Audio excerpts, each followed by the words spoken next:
Welcome, welcome, welcome. Welcome to Sunday night edition to the Final Boss Podcast, episode number 79. Episode number 79. Welcome. Listen, man.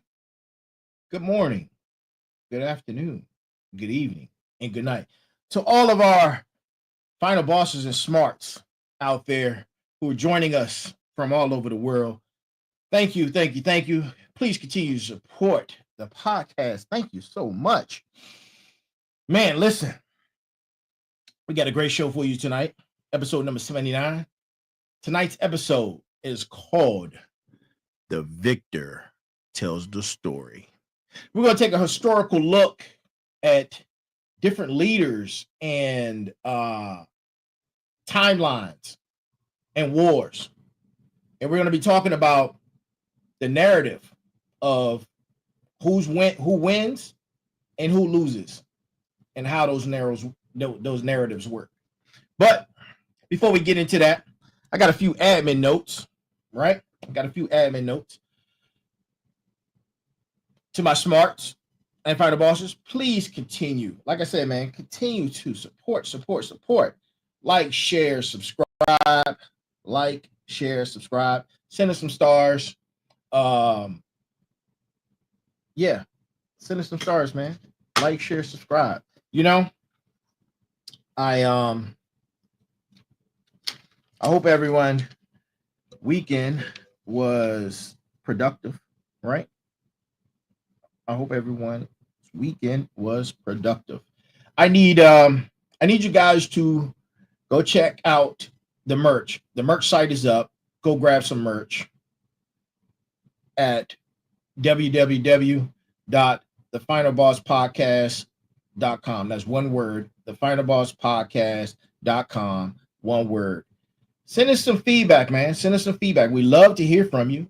Send us some feedback at info@thefinalbosspodcast.com. That's the email. You send us some feedback. If you want to be on the show, you have some talking points, come on now. Let's have at it. Let's have a debate. Let's have an instructive, high intellectual, tier 1 debate, because that's what we do here. And this is for entertainment purposes only, as you may know, right? Entertainment purposes only. Entertainment purposes only. You know, I hear that so much, man. But I keep getting hit with community guidelines. I'm like, man, I'm on here giving, I'm doing the good messenger work, providing you with necessary information that I believe is pertinent to certain causes and things that I see that are happening or that I have the foresight to believe that is happening. But, certain social media sites or platforms don't like what I be saying. So, keep getting hit with community guidelines. But I love you guys, man. And you know what? I'm going to do a partial crash out. One, give myself a red flag on the play before I even do it. Number one, I don't like using profanity. I really don't. I think you can convey what your message is without using profanity. Some people say profanity is a high level of communication. Well, I really don't like using profanity, but I'm gonna use profanity tonight in a few minutes. I am. I'm gonna have a partial crash out. I'm gonna tell you about it in a second. Partial crash out. Out of respect to my family, because I love my family, and to my family and my loved ones who are near and dear, they believe I'm an angel, which I am. You see the halos, they're here. If you can't see it, the halos, you can't see it, but it's there.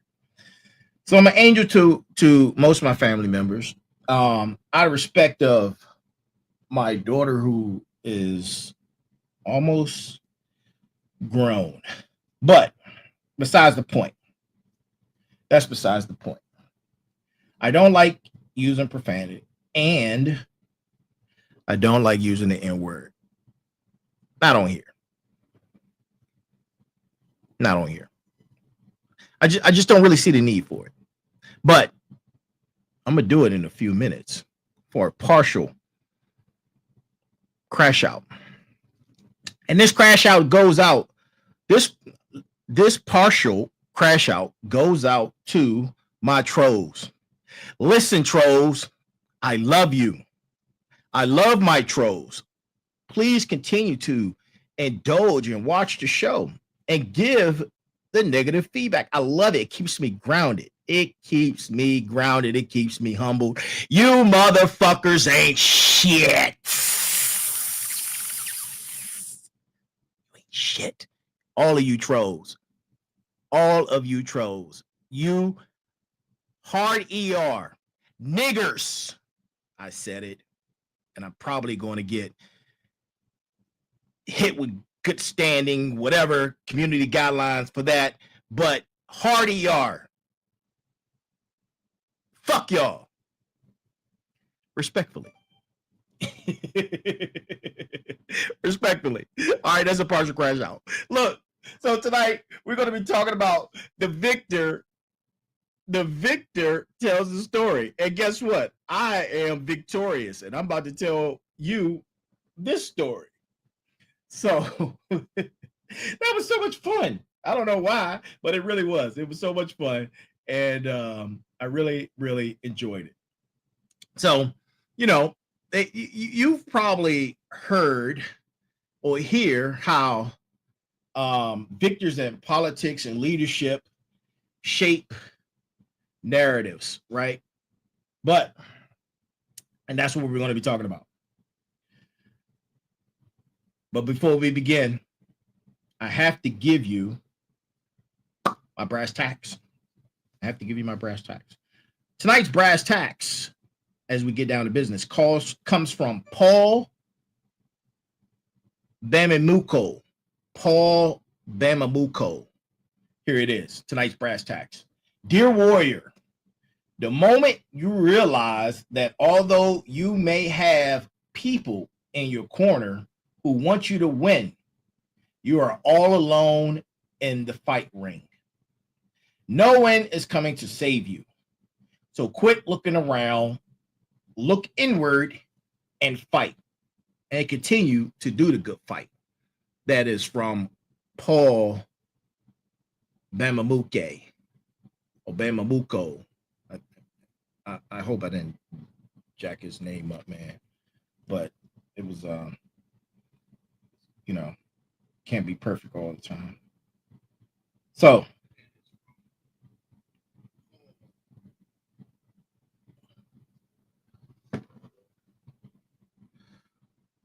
yeah. So let's get into it. I aim to deliver this information to you guys and provide you with insight, right? Insight on how the narrative changes by whoever has won. The narrative changes around whoever has won. Before that, let me say this. We, as the people of this country, or people from around the world, we have to stop being so gullible. We have to stop being so gullible. We have to stop believing in men. We have to stop believing in anything outside of our creator, God, source, whatever your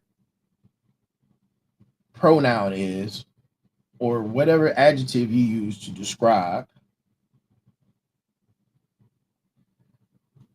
that's who we need to believe in. All that this believing in men, believing in women and people who you believe are going to save you, it's not happening. It's not happening. Wake up. Stop being so gullible.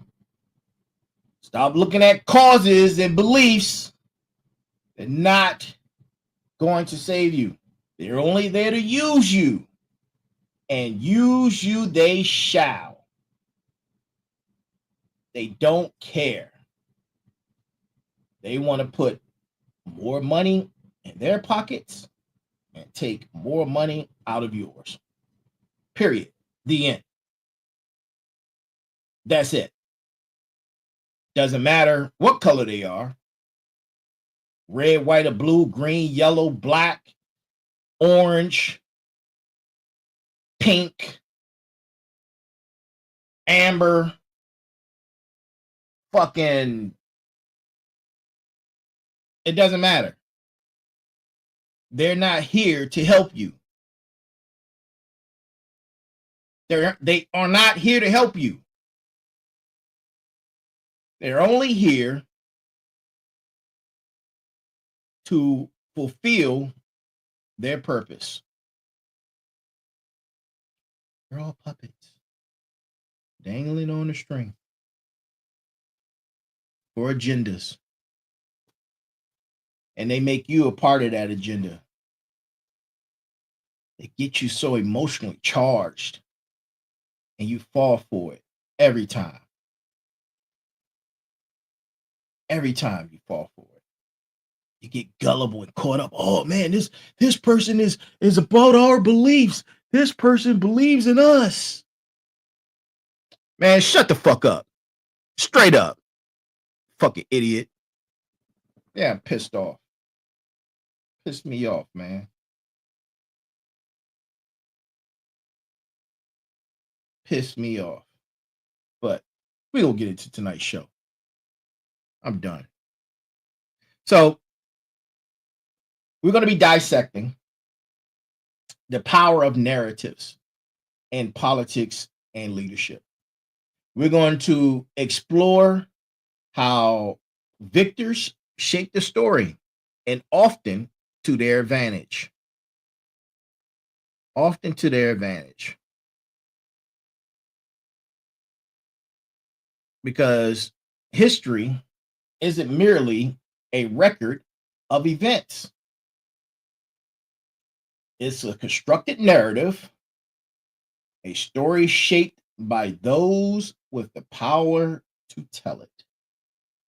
A story shaped by those with the power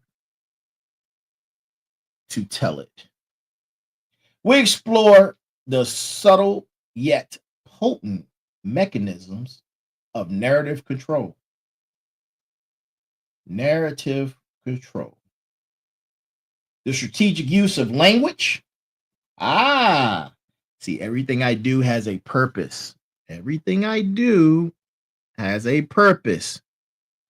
The language I was using in the beginning ties in to what we're talking about tonight.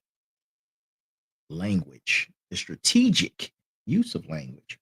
And you're going to be able to see how I tie it in using profanity strategically back into our lesson for tonight. We continue to frame imagery to shape public perception. Think about how carefully chosen words can evoke specific emotions. Flag on the play. Listen, I got you guys emotionally charged using profanity. You were unexpecting that because I don't do it. But as you can see, how I tie it in. We're going to talk about selective presentation of facts and how it can create a desired impression and how powerful symbols can really support or demonize opponents. This isn't about outright lies. It's about strategic storytelling. Strategic storytelling. Strategic storytelling. White flag. White flag. Strategic storytelling. And there's a lot of history behind it.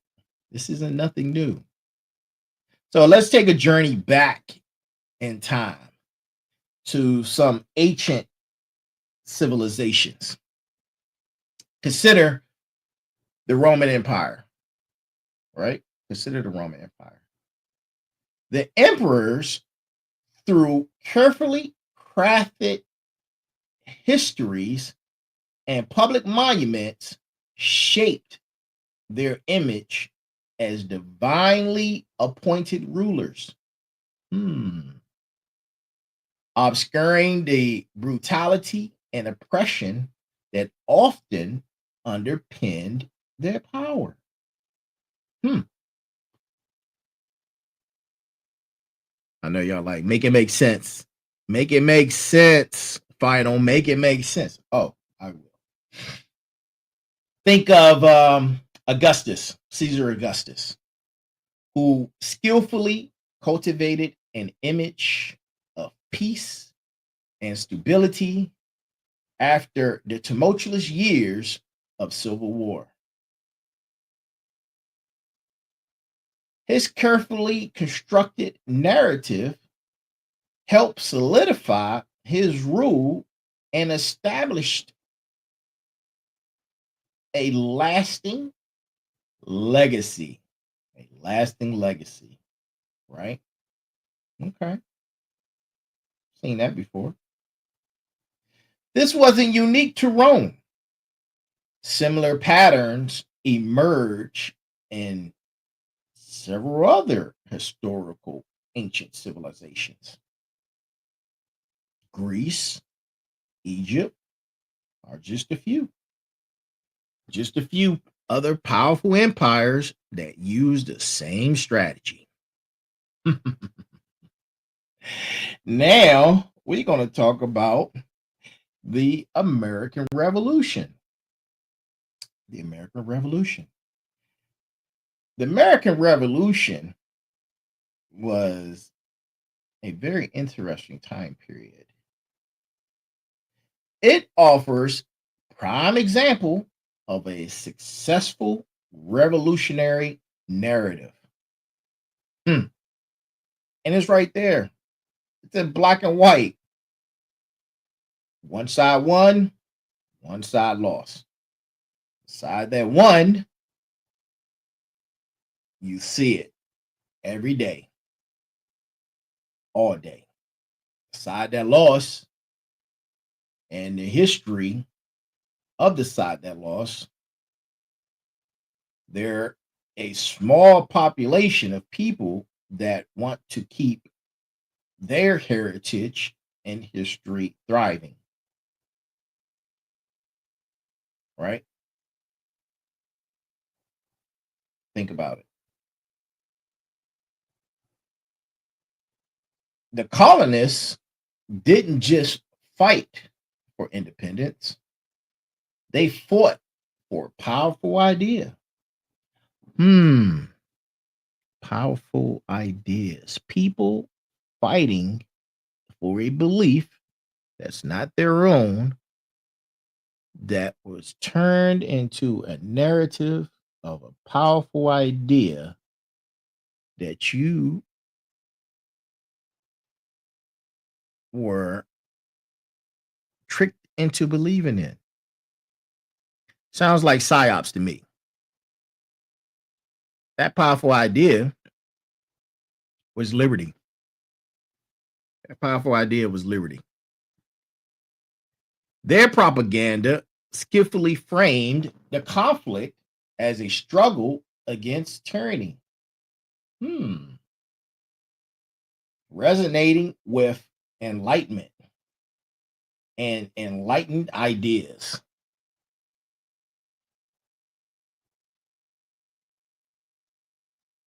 Think about that.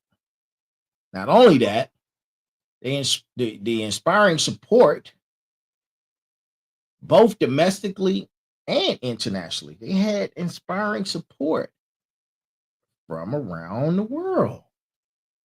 Hmm, It looks like that's happening right now. It looks like it's happening right now. But the Declaration of Independence has been in the news a lot lately, and um, for unfavorable reasons. We're not gonna get into that, but y'all have seen it. It's it's gone viral. But the Declaration of Independence is a masterclass, and as a lot of people say, persuasive writing. Articulated a narrative with precision and passion. I don't even know. Listen, Amazon, y'all gonna have to wait. Y'all are supposed to deliver that earlier today. A masterclass, a masterclass in persuasive writing. Persuasive writing. Articulated, articulated in such a way with passion to trigger a level of emotion. This narrative continues to shape American identity and political discourse. It's still happening. It's still happening. So let's fast forward to the American Civil War,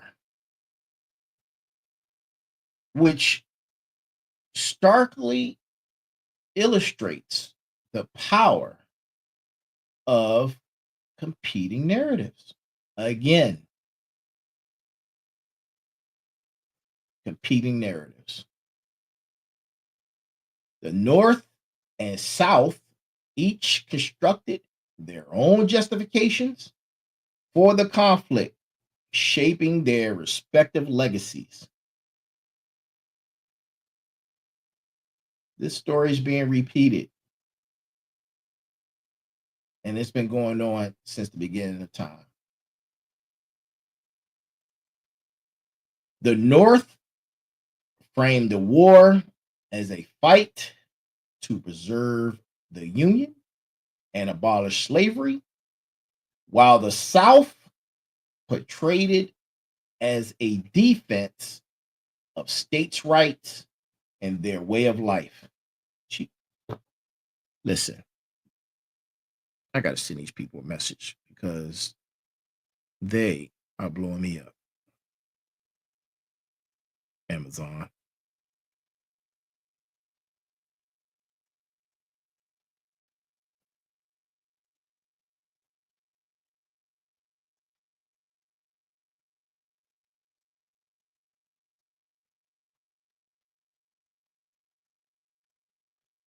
Sorry about this, gang. Smarts and final bosses, I apologize.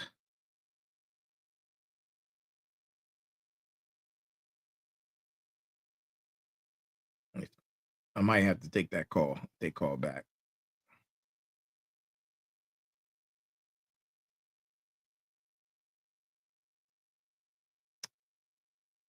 These competing narratives continue to influence our understanding of this pivotal moment in American history, fueling ongoing debates about race, equality, and national identity. It keeps happening. We it's 2025 and we're still talking about race, equality, and national identity. At the end of the day, what it's really about is dollars and cents. Dollars and cents. Follow the money. That's what it's really about. That's what it's really about. All right. We're gonna fast forward to talk about World War II. In that war, we witnessed a sophisticated deployment of propaganda on an unprecedented scale. We're ramping stuff up. We're ramping it up. We've tested different markets. Now we're ramping it up. Both Allied and Axis of Power use powerful imagery, emotional appeals, and carefully crafted messages to rally support, demonize enemies, and shape public opinion. We keep falling for, we just keep falling for the foolishness. We just keep falling for it.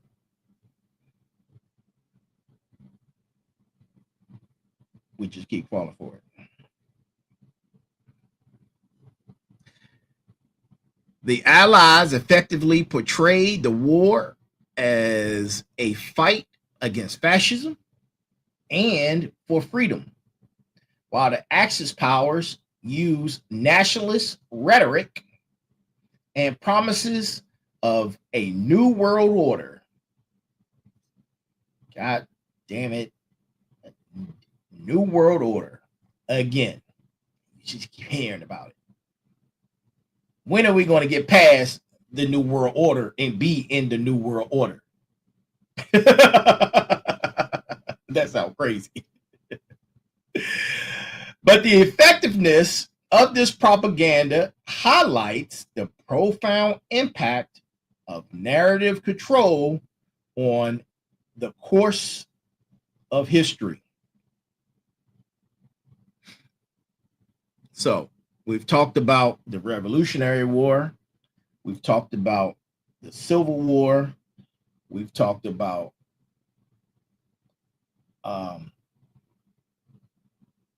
Revolutionary, Civil, World War II, and let's not forget, we've already talked about ancient civilizations that have been using this same narrative to get you emotionally charged, involved, and believing in their system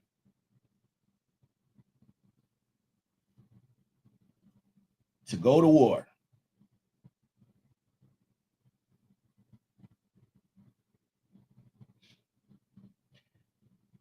Next, we have the Cold War. The Cold War, again, we're ramping it up. We're ramping up the marketing. We put these test pools out there. We saw what happened from ancient civilizations. We saw what happened from a Revolutionary War. We saw what happened to the Civil War. We saw what happened during the World War I, World War II, Vietnam War, the Korean War. Now we're amping it up again. The marketing is saying, you know, let's take it a step further. The Cold War was a battle of ideologies, a struggle for global influence waged through competing narratives. Words have power. These narratives, they keep stringing you along. Keep stringing you along like little puppets, and they're controlling you. These narratives stringing you along. The U.S. and USSR at that time presented contrasting visions of the future, each portraying their system as superior. The U.S. emphasized freedom, democracy, and capitalism, while the USSR promoted communism, equality, and social justice. This ideological struggle played out in propaganda campaigns, media coverage, and cultural exchanges, shaping global politics and the nuclear arms race. There's always a reason. And listen, I'm just giving you pieces of history. I'm not telling you nothing that you can't already go and find yourself. I'm not saying anything outside of the norm. As a matter of fact, this isn't really opinionated. These are facts. These are facts. So don't come at me with the craziness, trolls. Don't come at me with the craziness because I'm speaking facts. These are not opinions. So, the Cold War shaped global politics and the nuclear arms race. And it's still being played out today. It is still being played out today.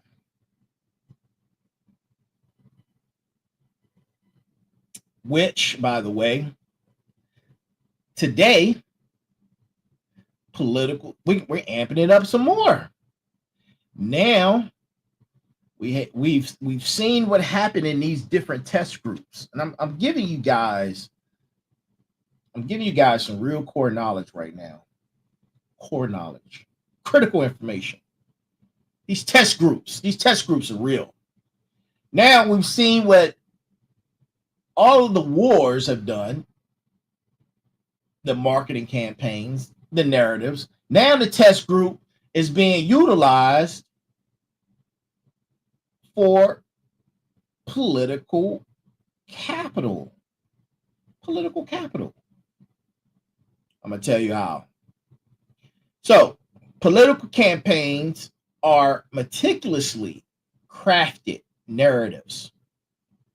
If you don't see that by now, you need to open your eyes. Stop drinking Kool-Aid. Stop drinking the Kool-Aid. Political campaigns are meticulously crafted narratives that are so sophisticated polling, focus groups, those test groups I'm talking about, focus groups, and media analysis inform the construction of candidate images and campaign messages. And you keep falling for it. The banana in the tailpipe. The banana in the tailpipe. You keep falling for it. The goal is to resonate with voters, their values, their aspirations, and their fear and anxieties. Fear. There's so much fear that is being weaponized right now in this beautiful country of ours. Fear. F-E-A-R. And your anxieties. And you know what? I'm not even going to lie to you. Sometimes, based on certain topics, I use fear and anxiety to push the agenda of I need you to wake the fuck up. See how strategic that was placed? That was done strategically. And it ties in. I told you I was going to keep tying it in. That's how I run. That's what I do. But really, they frame the way issues are presented, and how they do it is crucial. A candidate might frame an economic policy as either job creation or tax cuts. Which one affects you, the public? Which one are you concerned about? When in actuality, you shouldn't be concerned with neither one, because they're only using that to push themselves for the higher cause. But it's always about, and will always be, dependent on the target audience. Always dependent on the target audience. Always. So, white flag on the play, because now we're going to talk about how the media plays a role and how I keep getting hit with motherfucking community guidelines, bitches.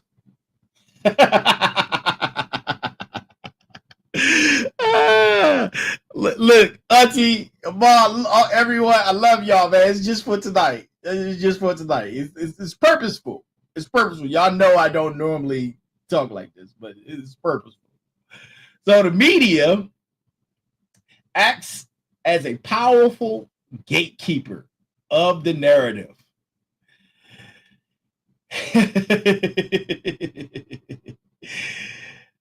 Gatekeep is such a trending word right now, man. Everybody's gatekeeping. Gatekeep this, gatekeep that. I watched a meme video the other day. A dude admitted to being a gatekeeper. And he said, I don't give a damn. I gatekeep. I thought that was hilarious. But these news outlets, social media, and other platforms shape how events are presented and interpreted. Media bias is real, both conscious and unconscious. It significantly influences public perception. They know this. As a matter of fact, you know it too. But you keep falling for the banana in the tailpipe. You keep falling for it. But you know it. You know the media is using you. You know its influence on public perception is real. But you keep falling for it. The selection of which stories to cover. Ding, ding, ding, ding, ding. The language used, language, like I'm using language, used, and the images presented all contribute to the overall overarching narrative. The rise of social media has only added new layers of complexity, with the potential for both rapid dissemination of information and the spread of misinformation.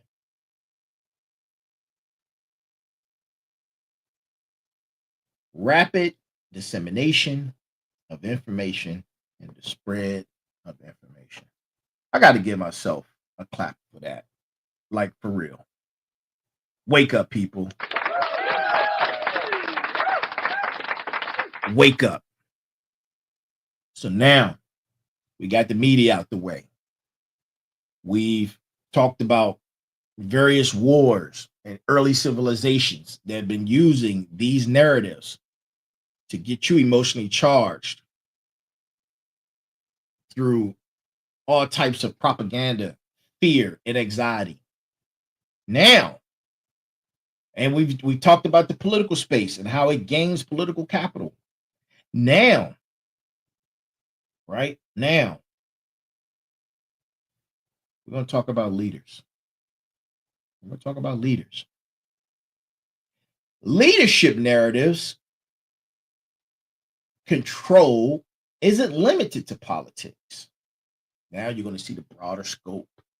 You're going to see the broader scope. Business leaders, CEOs, entrepreneurs carefully craft their personal brands and shape their legacies through strategic storytelling. Ding, ding, ding, ding, ding, ding, ding, ding, ding, ding, ding, ding, ding, ding, ding. God damn it, ding. Listen, I'm a CEO, I'm a business leader, and I'm an entrepreneur. And yes, I am crafting personal brands. Saturn Digital Networks Development Corporation, SatDigiNet for short. Go to the website at www.satdiginet.com and the Final Boss podcast.com. As you can see, storefront, merchandise, and podcast. Yes, we use these narratives and legacies to tell a strategic story. We use it to also inspire, motivate you, the customer, motivate our teams that support us, and to attract investors. It's all about building a strong network and a strong reputation. Consider how Steve Jobs used carefully crafted presentations and product launches to build you guys' favorite brand. It's not my favorite brand. I'm Android 1,000%. 1,000%. 1,000%. But nothing against the competition. I love you guys. So nothing against y'all. You like what you like. And you like what you like because of the narratives that you've chosen to follow. Boom. Boom. Flag on the play. Boom. Now you're starting to get it. Yes. Thank you. The guy that gave me 20 middle fingers. Thank you. Fuck you too. So, my trolls are here. Welcome. Enjoy the show. I appreciate you, trolls. Yes. Thank you so much. Now, let's talk about counter narratives that challenge the dominant story. Right? Challenging narratives that challenge the dominant story. While victors often control the narrative, and we talked about that, and we've been talking about it since the beginning of early civilizations. Counter narratives are essential. Oh, wow, he gave me more fingers. I love you, man. I love you, bro. I love you. Thank you. Because now I know you're watching and you're tuning in. So thank you. He gave me 20 middle fingers. Now he just upped it and gave me 30. So keep it coming, my man. Keep it coming. I appreciate you. Counter narratives are essential, right? You can't have one without the other. You cannot have the yin and a yang. There is a yin and there's a yang. There's a light, there's a dark. There's a white and there's a black, color wise spectrum. Just follow me on that. These alternative perspectives challenge dominant narratives, offering a more complete and nuanced understanding of events. You're asking what kind of events? Well, historians, journalists, activists, and ordinary citizens play a crucial role in uncovering hidden stories and challenging established interpretations. Boom. Boom. That's what I'm doing. Giving you the challenging narrative. The internet and social media have empowered individuals to share their perspectives and challenge dominant narratives. Boom! The Final Boss Podcast has arrived. The Final Boss Podcast has arrived. Now we're going to tie all of that in and do some critical analysis. Because, like the motherfucker who's giving me all the fingers, who I love respectfully. I love you, bro, respectfully. Thank you for giving me the middle fingers.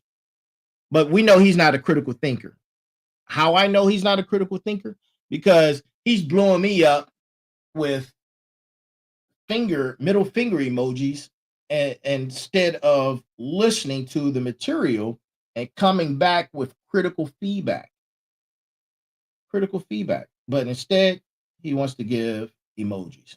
So I'm not talking to you, bro, because we know you're not a smart and you're not a final boss, but we still love you respectfully. We still love you. Critically analyzing historical narratives is crucial for understanding the past. Listen, history is important. History is important. We must examine sources, identify biases, and consider multiple perspectives. Historians use various techniques to uncover hidden stories and challenge established interpretations. This involves examining primary sources, considering the context in which narratives were created, and comparing different accounts. Stuff that make you go, Now, to my smarts and to the final bosses, I hope you guys are taking notes. And to that motherfucker who's giving me the finger, respectfully, dumb motherfucker, stupid ass. He's the N-word with ER on it. And look, anybody can be one of those. It doesn't. That narrative of it just applying to these us, no, it applies to everyone. Everyone, based off your actions, your behaviors, your ignorance, could be an N-word hard ER. It doesn't matter. So if you're trying to use it to hurt people, that narrative is gone. Come up with a new one. That narrative is gone. Come up with a new one, for real. But this is a topic that I'm almost guaranteed to talk about on every episode. Every episode, we talk about ethics. Ethics, ethics, ethics, ethics. The ethics and the power of ethics. It has the power to shape narratives, raises significant ethical questions, right? All this stuff raises significant ethical questions. Manipulating or controlling narratives for political or personal gain can have serious consequences. Transparency, accuracy, and fairness are essential. We must strive for narratives that are inclusive, representing diverse perspectives and experiences. I just talked about this on the last episode. Diverse perspectives and experiences. Oh, I'm just joking. I look. If you've been watching the show since the beginning, I'm just joking. I said I was going to give the trolls some attention tonight. I don't care. I was just joking. but man, you know, thank you. I just want to let you know I'm not giving him no energy, but I'm playing as a joke, and how I'm tying it in to tonight's episode. As AI becomes more prominent and we're in the digital age, the future of narratives are extremely important. The ethics that go into these narratives are extremely important. We must come together. We must see each other as diverse, with diverse perspectives and diverse experiences. It's very important. In our hyper-connected world, because now the world is smaller because we're hyper-connected, the power of narrative is amplified. If you were born in the 60s, you can attest to this. You 100% got your news either from some news program or a newspaper, period. And that information wasn't current as of that time. It happened days or weeks or sometimes longer before you were able to get that news information and get it in print to read it.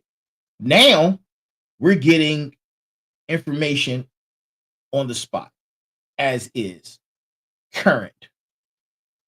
Somebody could be recording a bank robbery right now, and we all see it in real time.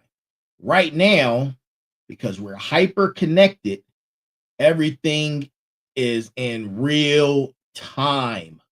We have real time narratives that are happening right now.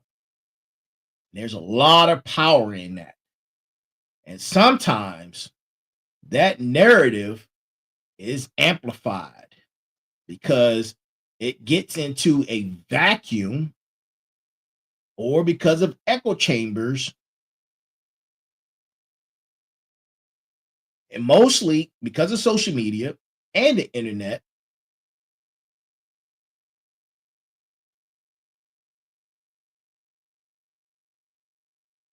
Have democratized the information through dissemination, but also it has created many challenges because it's becoming uncontrollable. Misinformation and disinformation spread so rapidly, it's not controllable right now. The regulations and parameters have been stripped away on purpose.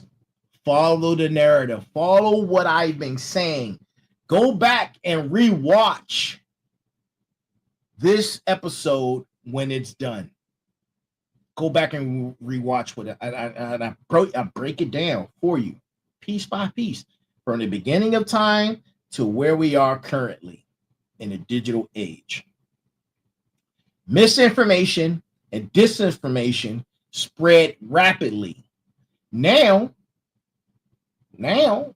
with AI's help. AI, by the way, I love you, AI. I am pro AI. I am a what's the word I'm looking for?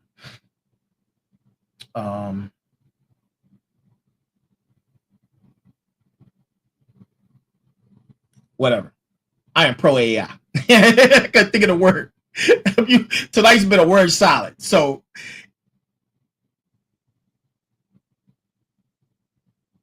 the information,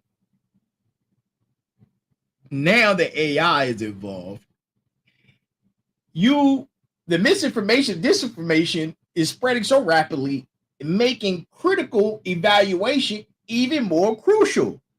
Some people I see posting AI pics of themselves or AI pics of this, AI video, and you're looking, you're starting to wonder, like, is that real or is that AI? Is that real or is that AI? If you see it so much, you're going to get to the point where you're not going to be able to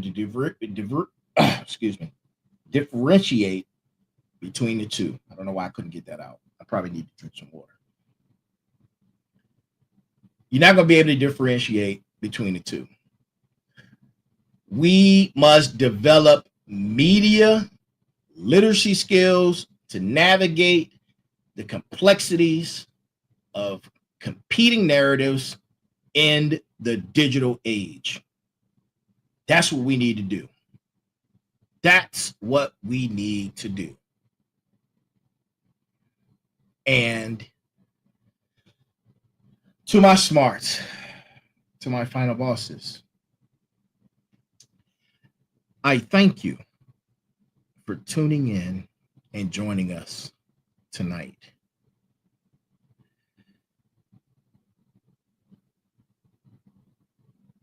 We have to understand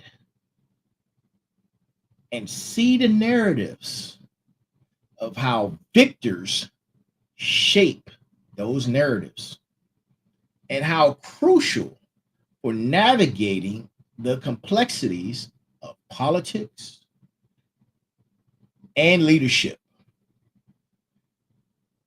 By critically examining these narratives, we can gain a more complete and nuanced understanding of the past and the present. History is important. History is important. Ethics is important. Morality is important.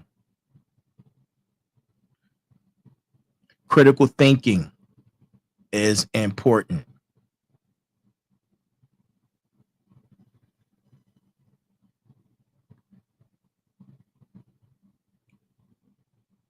All of these things are important. Discernment is important.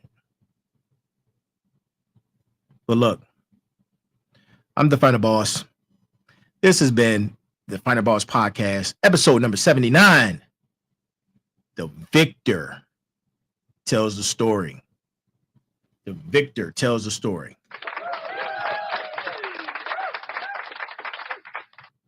That's our show.